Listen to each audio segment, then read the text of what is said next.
Pertanyaan sederhananya adalah gimana sih cara kita menghadapi itu? Saya juga lagi belajar, ini bukan kata saya ya, tapi saya coba merangkum dari beberapa hadis, dari beberapa ayat. Mudah-mudahan ini jadi semacam tips dari Allah, dari Rasul, cara kita supaya lebih sabar dalam menghadapi ujian, khususnya ujian perasaan. Pertama, saya mengambil dari hadis riwayat yang diriwayatkan dari Abu Hurairah, hadis Hasan. Nabi SAW mengatakan, "Ma yazalul bala'u bil mu'mini wal mu'minati fi nafsihi wa waladihi wa malihi hatta yalqallaha ta'ala wa ma alaihi khati'ah." Tidaklah seseorang selesai diuji, baik dia laki-laki orang yang beriman atau perempuan yang beriman, baik itu ujiannya terjadi pada dirinya atau melalui anaknya atau melalui hartanya, artinya ujian harta, ujian fisik, ujian perasaan, sampai dia bertemu dengan Allah dan dia tidak punya dosa. Apa maksud dari hadis ini? Ujian itu tidak akan berakhir kecuali kalau dosa kita sudah habis. Allah akan menguji kita terus untuk membersihkan diri kita dari dosa. Sehingga yang harus kita coba bangun awareness dalam diri kita kalau lagi diuji, Allah pengen membersihkan dosa saya nih. Sehingga kita ridho dengan ujian, bukan ikhlas ya. Kalau ikhlas ibadah, kalau ujian ridho, rela. Saya ridho ya Allah walaupun ini berat. Saya ridho ya Allah walaupun saya berharap Engkau beri jalan keluar. Saya ridho ya Allah walaupun saya berharap ditolong oleh Allah. Tapi tetap ridho diberikan ujian itu. Sambil berdoa diberikan jalan keluar, ditolong, diberikan keajaiban. Cuman gak mau mengeluh. Dan berdoa meminta jalan keluar bukan mengeluh, itu ibadah. Berdoa itu ibadah dalam Islam. Sehingga Allah suka banget sama hamba yang berdoa. Allah suka dengan hamba yang curhat. Nabi itu kalau lagi curhat, doanya aja bisa berjam-jam cuma doa doang tuh. Kayak hadis Aisyah pas lagi cemburu malam-malam kan. Aisyah lagi tidur, ini jatah malamnya Aisyah. Tiba-tiba dia nyari-nyari raba-raba, Nabi gak ada, dicari di kamar mandi gak ada. Biasanya Nabi sholat di sebelah Aisyah. Wah curiga nih, jangan-jangan ke rumah si Fulan. Dicari ke rumahnya, ditelepon gak aktif, mungkin lagi dicas, datang ke rumahnya. Ketuk pintu. Hafsah, Nabi di rumah kamu enggak? Enggak Aisyah, beneran. Cari ke rumah Sofia. Sofia, Nabi di sini enggak? Enggak, beneran. Cari ke rumah Maria. Maria di sini enggak Nabi? Enggak. Kemana ya Nabi? Rumah istri-istri yang lain gak ada. Pas balik ke rumahnya, ngelewat masjid, ngelihat Nabi lagi sujud di Masjid Nabawi, di mihrab. Dan Aisyah mendengar Nabi menangis sambil berdoa. Dan sujudnya itu seperti membaca 1 juz Al-Quran. Dan itu isinya doa nangis. Robbi. Jadi kalau kita katakan gak usah banyak berdoa sama Allah, malu. Justru Allah suka kepada hamba yang berdoa. Justru sebaliknya kalau kita jarang berdoa atau enggan berdoa, buat Allah itu orang sombong. Allah gak suka hamba kayak gitu. Kamu gak butuh saya, sama kayak kita lagi ada masalah, punya teman yang punya kelebihan harta, terus kita kayak bingung gitu nyari kesana kemari pinjaman, dia gak dikasih tahu. Pas dia tahu dari orang lain, dia ngomong apa? Kamu gak nganggap saya ya? Emangnya saya bukan teman kamu? Kok kamu punya masalah keuangan tapi saya gak dikasih tahu, malah saya tahunya dari orang lain, tersinggung kan? Kalau teman kita aja tersinggung, apalagi Allah. Kamu punya masalah kok gak ngomong ke saya, wahai hambaku? Bukan berarti Allah gak tahu, Allah tahu, cuman Allah berhak, bukan ingin ya, berhak untuk dilibatkan. Allah berhak untuk dicurhatin. Allah berhak untuk dijadikan tempat kita untuk habis-habisan menangis dan melampiaskan masalah kita kepada Allah dalam bentuk curhat-curhat dan doa. Sehingga kalau kita berdoa, ya Rabbi, Allah langsung inni qarib, mendekat Allah kepada kita. Jadi teman-teman yang dirahmati Allah, kalau kita punya masalah, kita coba bangun awareness, oh Allah pengen membersihkan dosa-dosa saya nih. Terus kita berdoa, ya Allah bantu saya, ya Allah tolonglah saya, istighfar. Saya kadang-kadang ngerasa nih, kalau ada dosa, ada kesalahan, ada kekeliruan yang saya lakukan misalnya gitu, kalau saya nggak kuat istighfarnya, bentar lagi akan diuji sama Allah. Ujinya macam-macam, alhamdulillahnya ujiannya masih ketahan. Pasti diuji sama Allah. Kalau istighfarnya gak kuat, taubatnya tuh gak kuat, langsung diuji sama Allah. Dan saya langsung sadar, oh benar berarti yang tadi ini lagi dihapus sama Allah nih. Perkencang lagi, perkuat lagi istighfar. Kenapa? Karena kalau istighfar kita kuat, berarti kan dosa kita dihapus dengan istighfar ya. Otomatis ujian kita durasinya berkurang. Makin kuat istighfar, makin berkurang. Kalau istighfarnya udah mantap, udah selesai, Allah cabut tuh ujian kita. Diganti dengan kebaikan. Jadi teman-teman, kita coba sadari, oh kalau Allah menguji saya, emang saya banyak dosa. Sebelum kita mencari kambing hitam, nyalah-nyalahin orang lain, sebelum kita marah kepada orang lain, kadang wajar kita marah kepada orang lain gara-gara ucapannya, komennya, teks dari dia, wajar. Tapi sebelum itu, marah dulu kepada diri kita atas dosa dan kesalahan kita yang baru saja kita lakukan. Atau yang dulu kita lakuin dan belum benar-benar kita tinggalkan. Kalau kita ngerasa banyak dosa di masa lalu sebelum kita taubat, hijrah, berarti mungkin itulah alasan kenapa sekarang kita diuji setelah hijrah. Kenapa agak-agak harus jungkir balik setelah kita hijrah. Kenapa harus sedikit berdarah-darah setelah kita hijrah. Anggap aja itu untuk mengkifarat, membersihkan dosa-dosa kita yang telah lalu. Supaya apa? Supaya kalau kita pulang kepada Allah, kita pulang dalam keadaan bersih. Dan itu pasti akan menjadi orang yang paling beruntung. Daripada nanti diberesin di akhirat, mending diberesin di dunia kan. Soalnya kalau diberesin di akhirat itu lebih berat. Akhirat itu perlakuannya beda dengan di dunia. Di dunia kalau kita salah akan dibalas oleh Allah. Kalau kita belum taubat, dibalas oleh Allah sama. Tapi di akhirat ukurannya beda. Sehingga heran ya, kalau ada orang yang merasa beruntung lolos dari hukuman dunia, dia pikir dia udah lolos dari hukuman Allah. Mending dia beresin deh di dunia daripada nanti di akhir berlarut-larut. Itu bahaya banget. Kalau buat saya pribadi dan saya yakin teman-teman juga kayak gitu, gak mau ada masalah di akhirat, mending masalah di dunia aja. Tapi masalah di dunia juga kita gak mau berlarut-larut, pengen cepat dimudahin sama Allah. Caranya istighfar. Tidaklah Allah memberikan kepada kita ujian kecuali salah satu alasannya pengen menghapuskan dosa. Idza kathurat dzunubul 'abdi walam yakun lahu min amalin liyukaffiraha fabtalahu Allahu bil hazan liyukaffiraha. Kalau seorang hamba banyak dosa dan dia enggak cukup amal untuk mengkifarat dosa-dosanya, Allah akan menguji dia dengan rasa sedih, dengan rasa kecewa, dengan rasa berat, sakit hati untuk mengkifarat dosa-dosanya. Itu yang kita bangun, sehingga kalau ada masalah sama orang lain, kita memperbaiki diri dulu. Bukan sibuk dengan kesalahan dia terus menerus yang gak mau kita maafin. Misalnya ada teman kita nih, jadi clash sama kita. Hal pertama yang kita bangun, astagfirullahaladzim saya banyak dosa nih. Tapi kan yang salah dia, ya tapi mungkin dia gak akan mengatakan kalimat itu, gak akan bersikap kayak gitu kalau kita gak punya dosa. Allah sengaja mengutus dia untuk menguji kita lewat kata-katanya, lewat perilakunya, karena kita punya dosa. Jadi penyebab pertama diuji itu bukan teman kita yang salah, itu penyebab kedua. Memang dia salah dan itu harus kita akui, realistis lah. Dia salah, dia gak pas, dia gak bijak, dia apa. Oke, tapi yang mentakdirkan dia salah kepada kita, Allah Subhanahu Wa Taala. Kenapa Allah takdirkan gitu? Karena kita masih punya banyak dosa. Allah kirim kita ujian, bisa manusia, bisa alam, bisa dalam diri kita sendiri. Itu semuanya adalah cara Allah untuk menguji kita dan membersihkan dosa-dosa kita. Ini yang kita bangun pertama. Yang kedua, kata Nabi di dalam hadis Bukhari, "May yuridillahu bihi khairan." Yang terkenal kan yufaqihu fiddin, itu yang terkenal. Ternyata ada dua modelnya. Ada may yuridillahu bihi khairan yufaqihu fiddin. Siapa yang Allah pengen kasih dia kebaikan kebaikan, Allah akan buat dia mengerti halal dan haram. Itu berarti Allah sayang sama dia. Ini satu model hadis. Ada model yang kedua, mirip redaksinya. May yuridillahu bihi khairan yusib min. Hadis Bukhari. Siapa yang Allah pengen ngasih dia kebaikan, Allah uji. Hah? Kok gitu caranya? Ternyata kayak gitu rahasianya. May yuridillahu bihi khairan, may yuridillahu bihi khairan, siapa yang Allah pengen ngasih dia kebaikan, Allah kasih dia musibah atau ujian. Kenapa bisa seperti itu Ustaz?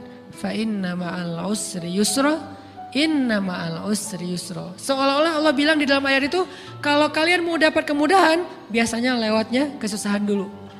Kalau kalian pengen dapat keberuntungan, biasanya dapatnya kerugian dulu. Tapi keberuntungan dan kerugiannya pasti gak sebanding. Keberuntungannya jauh lebih besar daripada kerugiannya. Kerugian itu kayak modal doang, DP. Jadi kalau kita mau dapat kejutan dari Allah, Allah kasih kita DP. DP-nya apa? Ujian. DP-nya musibah. DP-nya rasa gak nyaman. Itu DP tuh. DP terhadap apa? DP dari Allah terhadap hadiah-hadiah besar yang Allah pengen ngasih ke kita setelahnya. Cuman banyak orang yang menolak DP ini. Sama kayak kita misalnya. Kalau kita mau ngasih dia hadiah, kita kasih dia kayak kejutan dulu. Dia lagi ulang tahun nih, disiram air dulu. Setelah itu dikasih hadiah-hadiah yang mahal. Rela gak disiram air demi hadiah? Rela, udah siramin lagi aja. Kalau setelahnya ada hadiah. Yang kita gak rela, kalau setelah disiram, disuruh bersih-bersih sendiri dan gak dikasih apa-apa. Kan gak rela tuh. Berarti ini bab iman. Yakin gak kalau Allah tetap ngasih hadiah? Kan sabar dan iman itu ternyata tahu aman, kembar. Kalau kita yakin Allah ngasih hadiah setelah ngasih kita DP ujian, ya kita akan sabar. Gak apa-apa deh, bentar lagi mau dikasih hadiah, digini-giniin juga gak masalah. Dibully, diapain sama Allah, biarin aja. Ya Allah saya sabar, kan bentar lagi mau dikasih hadiah nih. Ini masalah yakin. Tapi kalau kita gak yakin, apa sih maunya Allah gitu kan. Begitu kalimat ini keluar, maka yang muncul setelahnya adalah mengeluh, berputus asa, dan gak akan sabar menghadapi ujian. Ujian, kata Nabi, may yuridillahu bihi khairan, siapa yang Allah pengen kasih hadiah, siapa yang Allah pengen kasih kejutan, siapa yang Allah pengen kasih pertolongan, siapa yang Allah pengen kasih kebaikan, yusib min, Allah akan uji dia dulu. Ini sunnatullah, sehingga kalau kita lagi diuji, yang kita lihat jangan ujiannya, apa setelah itu. Gimana ngelihatnya Ustaz gak kelihatan? Dengan mata hati. Istafti qalbak, tanya kepada hatimu, kelihatan gak? Dengan mata hati. Gimana ngelihat dengan mata hati?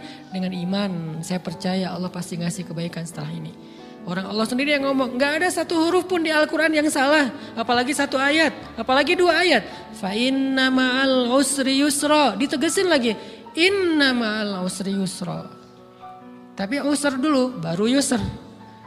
Dikasih kesusahan sedikit, dikasih kemudahan yang banyak. Dikasih kesusahan sedikit, dikasih kemudahan yang banyak. Ini yang kita coba bangun tajdidul iman. Bangun memperbaharui yakin. Sehingga ketika kita diuji, sedih, wajar.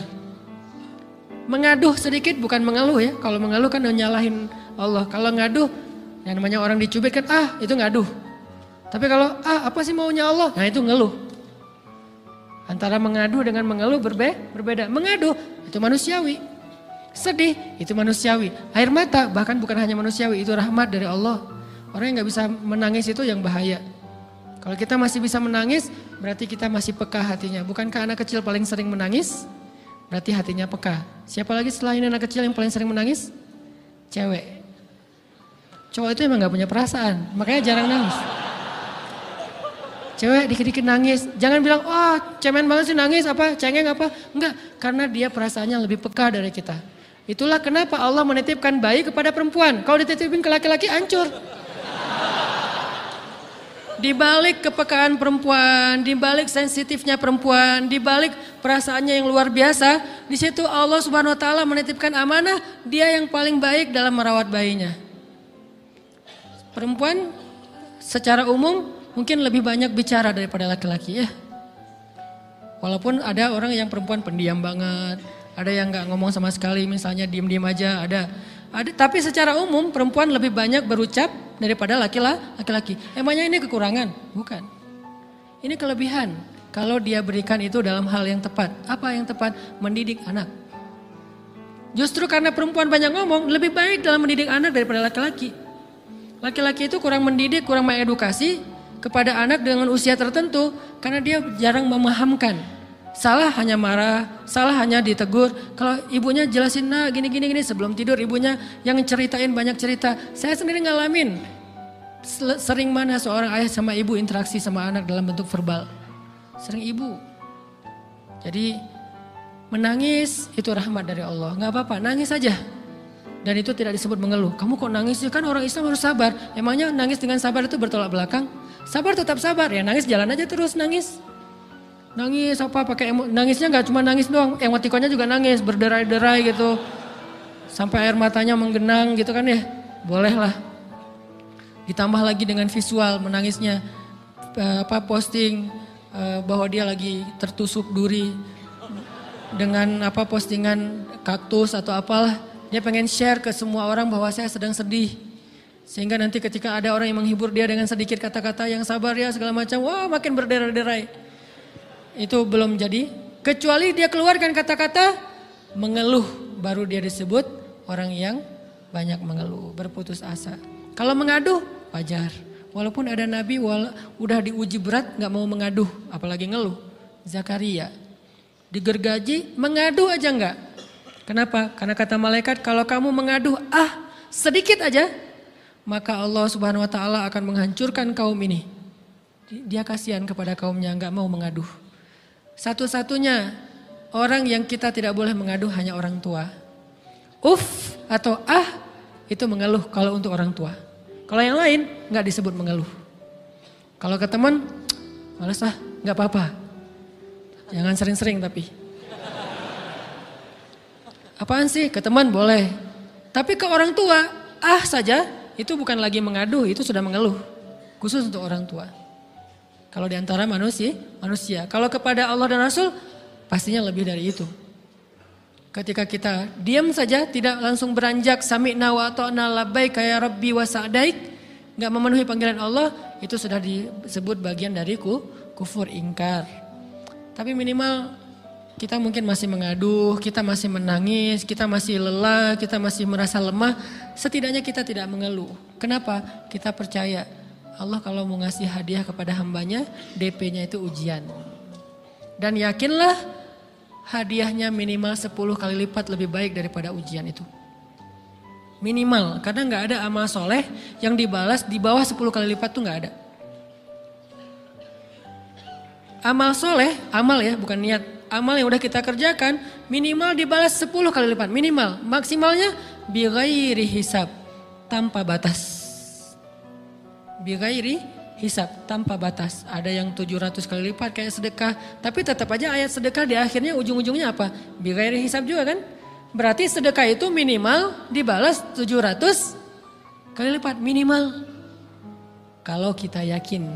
Selalu syaratnya kalau kita yakin. Dan saya ngebuktiin itu banget.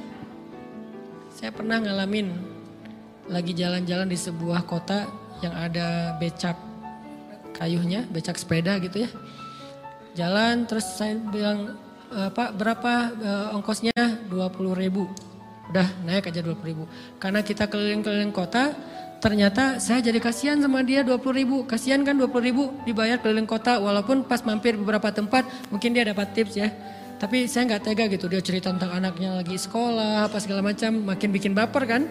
Pas selesai, saya kasih dia 100.000. Dari 20.000 dikasih 100.000 karena kasihan. Dan saya yakin, nggak mungkin sedekah itu sia-sia. Kan Nabi bersumpah kan, demi zat yang jiwaku di dalam genggamannya, tidak berkurang harta karena sedekah. Demi Allah, kata Nabi. Nggak berkurang harta karena sedekah. Berkurang harta karena belanja? Ya. Berkurang harta karena pacaran? Banget. Modal banget kan? Apalagi buat cowok. Tapi berkurang harta karena sedekah? Gak mungkin kata Nabi. Demi Allah gak berkurang harta karena sedekah. Berkurang harta karena istri? Enggak. Karena memberi kepada istri itu pahalanya lebih gede daripada sedekah. Makanya ngemodalin pacaran setelah nikah itu tumbuh berkah. Modal pacaran sebelum nikah itu apes. Jadi kalau pengen modal nih, ngemodalin cewek, traktir, ngapa-ngapain, bayarin, jangan sebelum nikah. Sebelum nikah jadi orang pelit aja, nggak apa-apa. Tapi setelah nikah, jor-joran ngasih, apalagi yang, bayarin semuanya. Kenapa? Pahalanya lebih gede daripada sedekah. Bahkan lebih gede daripada infak fi sabilillah. Seorang suami memberi nafkah istri, itu pahalanya terkadang lebih besar daripada kita berinfak untuk fi sabilillah, untuk korban perang. Saya heran kalau ada orang sedekahnya rajin tapi ke istrinya kikir, aneh, berarti dia gak ngerti konsep. Padahal memberi kepada istri itu selama itu kebutuhan pokok ya. dan sedikit entertain, nggak apa-apa asal nggak berlebihan, itu luar biasa. Makanya saya kalau jalan sama istri yang yang mana? Itu yang Onit suka. Oh ya, Onit suka. Kasih aja. Kenapa? Minta ini. Kasih. Selama ada kan kenapa nggak dikasih kan ya? Nanti Allah ganti. Makin rajin kita ngebayarin istri kita, ngebelanjain istri kita, makin Allah ngasih yang kita nggak pernah duga-duga. Sampai istri kita cemburu sama kita. Kok kamu duitnya banyak banget sih? Kan gara-gara aku sering ngasih ke kamu. Ya udah sini lain lagi. Mau ditransfer berapa gitu kan ya? Saya ngasih 100.000 ke si bapak. Dan saya yakin teman-teman sedekahnya pasti lebih dari itu karena 100.000 saya sebut. Kalau 1 juta ke atas saya nggak mau nyebut, malu dong, ria ya.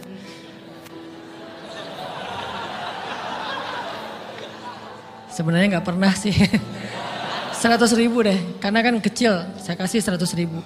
Ternyata begitu saya kasih 100.000 dia doa. Nah ini nih pentingnya sedekah ke orang yang membutuhkan tapi nggak minta-minta, dia tulus. Dia langsung doa, ya Allah Pak mudah-mudahan rezekinya lancar, berkah, bertambah dan segala macam bahagia keluarganya. Doa-doa ini semuanya dikabulkan dalam hitungan hari. Pertama bertambah bahagia rumah tangganya, dapat kecupan dari istri. Dia nganggap suami saya cowok banget sih. Mulai satu nih. 2, demi Allah selang 15 jam enggak kalau nggak salah karena waktu itu malam, besok paginya ada orang yang ngejar-ngejar saya pengen ngasih hadiah. Ustadz saya pengen ketemu Ustadz. Maaf saya nggak bisa ketemu sekarang lagi rush, lagi tight schedule gitu-gitulah sok-sok gaya nggak jelas gitu ya. Terus Ustadz saya pengen banget ketemu, dia nggak ngomong pengen ketemu apa. Kalau dia bilang mau ngasih duit kan langsung saya prioritaskan kan ya. Berhubung dia nggak ngomong ya udahlah saya sok-sok jual mahal gitu. Tapi yang namanya rezeki kan gimana kita tolak dia datang kan. Saya nolak. Pokoknya sebentar aja 5 menit gak akan ganggu waktu Ustadz. Ya udah besok pagi ya pas breakfast gitu. Pakai gaya-gaya dikit breakfast. Pas breakfast, oh ya siap Ustadz. Jam berapa? Jam 8. Udah janjian jam 8. Mungkin orangnya nih dengar live streaming. Pak jazakumullah khair jaza. Makasih banyak mudah-mudahan Allah tambahkan rezekinya. Terus beliau besok mau flight ke luar kota jam 8. Akhirnya ngubungin lagi malamnya. Pak Ustadz maaf gak bisa ketemu besok. Karena saya jam 8 itu jadwal terbang. Oh ya udah nggak apa-apa. Seneng dong saya nggak jadi ketemu kan.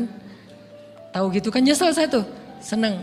Besok pagi jam 6 Pak Ustadz. Alhamdulillah ternyata penerbangan saya di delay ke jam 11. Allah delay penerbangannya demi ngasih rezeki buat saya. Kan luar biasa kan. Ini hikmah kepedean saya, kegeeran kepada Allah gitu. Di delay demi saya. Kan kadang-kadang GR ya di depan Allah ya. Robbi akroman kan gitu ayatnya. Allah memuliakan saya dengan istighfar tetap. Akhirnya saya bisa ketemu Ustadz. Saya nggak baca WA-nya. Terlambat baca, baru baca jam 8. Dia udah mulai agak putus asa. Kayaknya udah gak mungkin ketemu nih. Jam 8 pas saya baca, ternyata orangnya nggak di delay. Ya udah saya balas, ya udah sekarang saya tunggu ya jam 9. Maaf cuma sebentar. Nggak apa-apa Ustadz 5 menit. Datang dia. Datang ngasih apa coba? Ngasih duit 200 juta.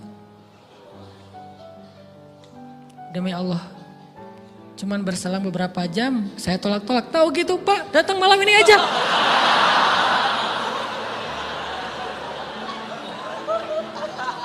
Harusnya malam itu juga saya cari orangnya. Kalau perlu saya yang nyamperin Bapak, Sherlock, saya kejar. Manusia gitu banget ya. Tapi Masya Allah di situ saya jadi tahu, oh doa orang itu lebih akurat, lebih mantap, lebih diijabah daripada doa saya. Mungkin bukan karena sedekah, tapi karena doa setelah sedekah, ya Allah dan segala macam dimudahkan sama Allah. Itu luar biasa loh. Saya nggak percaya, saya pikir main-main. Orang nih iseng kayaknya pengen ketemu doang, pengen selfie. Ternyata pas saya cek, ditransfer, di capture, Ustadz udah ditransfer. Saya, jangan-jangan nih jebakan Batman gitu ya. Nyari-nyari sana segala macam. Alhamdulillah ternyata emang niat baiknya pengen. Alhamdulillah saya terkesan, saya dapat hidayah lewat Ustadz segala macam. Sekarang saya pengen membalas jasa Ustadz walaupun kecil 200 juta. Untung saya nggak kaget dan kemudian pingsan. Pak 200 juta stroke kan ya bahaya. Lebih mahal dari 200 juta. Ini keajaiban ya teman-teman. Jadi kita tuh, saya kan sering bilang keajaiban itu terjadi tergantung tingkat iman. Bukan saya udah soleh banget enggak. Saya belajar terus untuk yakin deh sama Allah. Modal kita tuh kan gini sebetulnya kan. Duit kita tuh banyak loh teman-teman, cuman gak disimpan di bank, gak disimpan di saku, disimpannya di sisi Allah. Bedanya apa sih? Kenapa kita kalau disimpan di bank tenang? Saya lagi punya duit banyak dari 100 juta, di mana? Di bank, aman. Kenapa kalau disimpan di saku aman, tenang? Kenapa kalau disimpan Allah nggak tenang? Kenapa kalau disimpan di Allah kita bilang nggak punya duit? Ini kan nggak fair sama Allah. Nggak punya duit nih. Siapa bilang nggak punya duit? Kan ada Allah. Tinggal minta sama Allah. Tapi nggak ada wujudnya. Tapi kan ada janjinya. Bukankah janji Allah lebih kuat daripada wujud? Bukankah iman harusnya lebih mantap daripada sesuatu yang konkret yang kita lihat? Ada duitnya di sisi Allah. Kenapa nggak dikasih? Karena kita belum butuh. Kalau kita yakin duit kita itu ada di Allah, tapi dikasihnya pas kita butuh. Begitu butuh ya Allah, langsung dikasih sama Allah. Itu banget benar-benar terjadi dalam kehidupan kita. Pasti kayak gitu. Tingkat tergantung kita yakin apa enggak. Nih, kalau Allah bilang, "May yuridillahu bihi khairan", Allah kalau pengen ngasih hadiah kepada seorang hamba, Allah kalau pengen ngasih kejutan kepada seorang hamba, yusib. Allah kasih dia ujian sedikit aja. وَلَنَبْلُوَنَّكُمْ بِشَيْءٍ sedikit بِشَيْءٍ مِنَ الْخَوْفِ وَالْجُوعِ وَنَقْصٍ مِنَ الْأَمْوَالِ وَالْأَنْفُسِ وَالثَّمَرَاتِ وَبَشِّرِ الصَّابِرِينَ. Kami uji sedikit aja dengan rasa lapar, dengan rasa takut, dengan sedikit kekurangan ini dan itu, sedikit. Tapi wabasyiris sabirin, sampaikan kejutan kepada orang yang bersabar. Sampaikan kejutan kepada orang bersabar. Jadi bisa dibilang kejutan-kejutan hidup kita itu munculnya dengan iman dan sabar. Dengan iman dan sabar. Iman artinya yakin, husnuzon sama Allah. Ana inda dhanni abdi bi. Aku tergantung prasangka hambaku kepadaku.